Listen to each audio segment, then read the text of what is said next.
Bonjour, bienvenue sur ma chaîne. Aujourd'hui, je voulais vous reparler un peu du rainurage.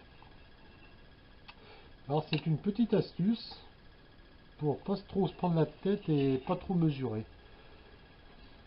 Donc, on va déterminer, donc le projet étant de mettre ça, on s'en fout en fait, hein, de mettre une pièce comme ceci. Donc, on va tracer notre pièce. Ouais, si on y voyait quelque chose, ça serait pas plus mal. Hop, attendez, je me déplace. Voilà. Donc on fait le traçage, hein, peu importe, on s'en fout en fin de compte. Hein. Voilà. Et on commence par le trait de gauche. Donc on va faire notre première rainure. Là, jusque là, on règle sa hauteur, bien sûr. Là, jusque là, pas trop de soucis.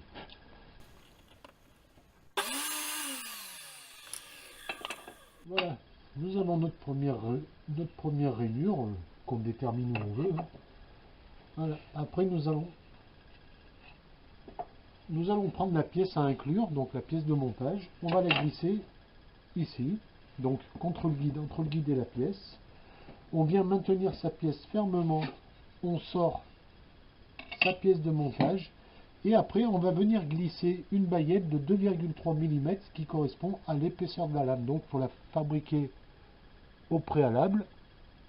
Et on vient la glisser sans bouger. Et là, on vient déplacer notre guide contre.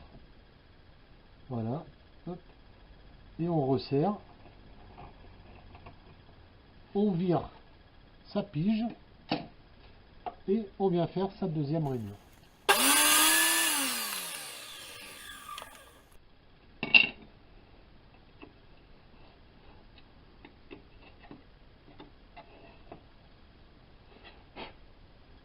Donc on dégage ce qu'il y a dedans, ça bien sûr on dégagerait à la scie, hein, là c'est une démo. Hein. Et on vient mettre sa pièce qui rentre parfaitement au dixième de millimètre.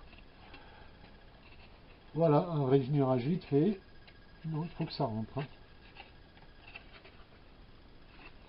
Donc là j'ai pris une petite pièce pour pas que ça dure 3 plombes, hein, mais une grande pièce c'est exactement pareil. Hein. On fait premier, deuxième trait, puis on dégage ce qu'il y a au milieu. Hein. Voilà. Donc là ça peut que tomber juste. Hein. Il n'y a pas de. C'est mathématique. Hein. Il n'y a pas de souci là-dessus. Voilà, ça rentre à la main et ça bouge pas. Hein. Vous pouvez y aller, ça branche pas. Hein. Donc la largeur des pièces n'a aucune importance. Hein. C'est toujours pareil. Donc je vous la refais. Première coupe. On fait première coupe, pas de souci. On met sa pièce. On verrouille ici. On vire sa pièce. On vient mettre une pige d'une épaisseur égale à la largeur de la lame, enfin l'épaisseur de la lame, qu'on vient glisser. On déplace son guide. Alors là, il ne faut pas bouger par contre. Hein.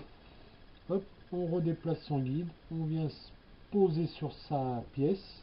Voilà, sans mettre un coup parce qu'autrement on bouge, hein, c'est pas l'intérêt. On reverrouille son guide. Hop.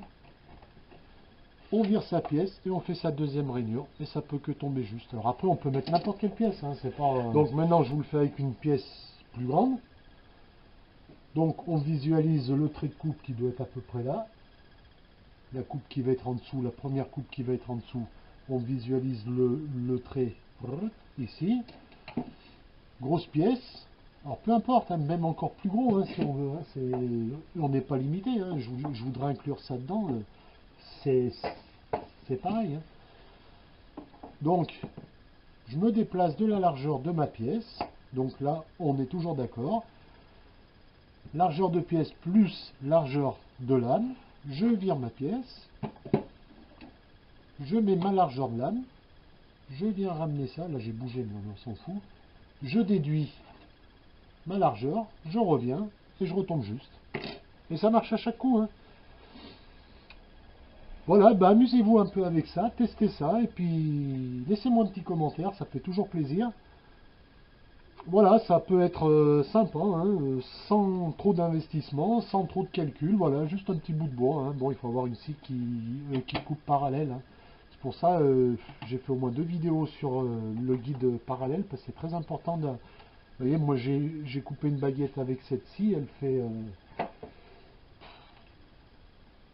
là pour le coup, je prends le pied à coulisse. 2,6, 2,6, voilà. Donc je suis 3 dixièmes un peu plus fort. Moi j'ai un peu plus fort, j'aime bien que ça coince bien. Donc la lame elle fait 2-3, mais comme il y a un léger mouvement, donc les rainures font un peu plus de 2-3. Donc prévoyez, allez je dis 2-3, 2-5, peut-être 2-6. Après c'est à tester, hein. Selon votre machine, hein, ce qui marche chez moi ne marchera peut-être pas chez vous. Hein. Donc il faut tester. Hein. Donc voilà, il faut une baguette vraiment nickel. Hein. Puis une fois que c'est réglé, si vous avez une baguette nickel, faites-en plusieurs parce qu'elle ne dure pas longtemps. Allez, je vous laisse et puis à bientôt pour une nouvelle vidéo. N'hésitez pas à demander, hein, comme d'habitude, hein, si vous avez un projet, une question, peu importe le sujet, enfin, sujet bricolage, hein, si c'est pour planter des fleurs, c'est pas trop mon truc. Voilà, n'hésitez pas, bonne bricole, à bientôt.